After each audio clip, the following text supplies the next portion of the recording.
Musk has also been in the spotlight for something he said about President Joe Biden in a podcast interview yesterday.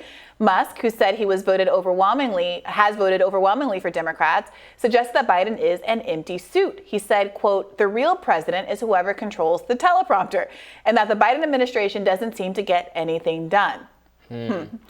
I think that's fair. No lies detected. No lies detected.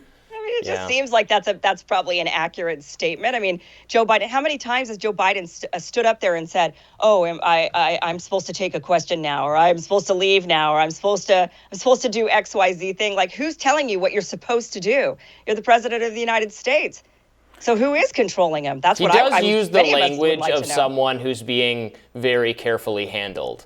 Is how he describes his interactions. It's that, but I also do think it's that he's Gaff Biden. He's Mr. Gaff, and I think that he leans into it. He's I think gotten corralled by folks who say don't say this, don't say that, not because he's necessarily under more or less control, but because he is someone who has gone off script in destructive ways in the past. So he often, I think, feels a tension between what he thinks is right and what his political instincts are and what his handlers think. And I think that he is unwilling to actually bend the knee in some respects. So he toes the, like he splits the difference by saying, "I'm not supposed to say this, but they don't like it when I say this, but," and that's what we get. But to the broader point, he has telegraphed substantively over and over again that he has no power and that he's not going to do anything, despite having both houses and the presidency, because of Joe Manchin and Kyrsten Sinema. He has basically abdicated all authority over his presidency to them by saying that he can't get anything done because they're the holdouts, and also by refusing to use executive action, something that he said he was going to do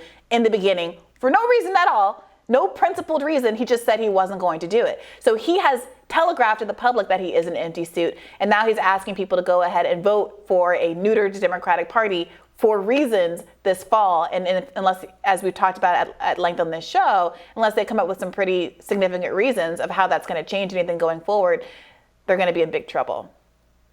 Big trouble indeed. It does not look good. Anything can happen between now and November, but not looking too good.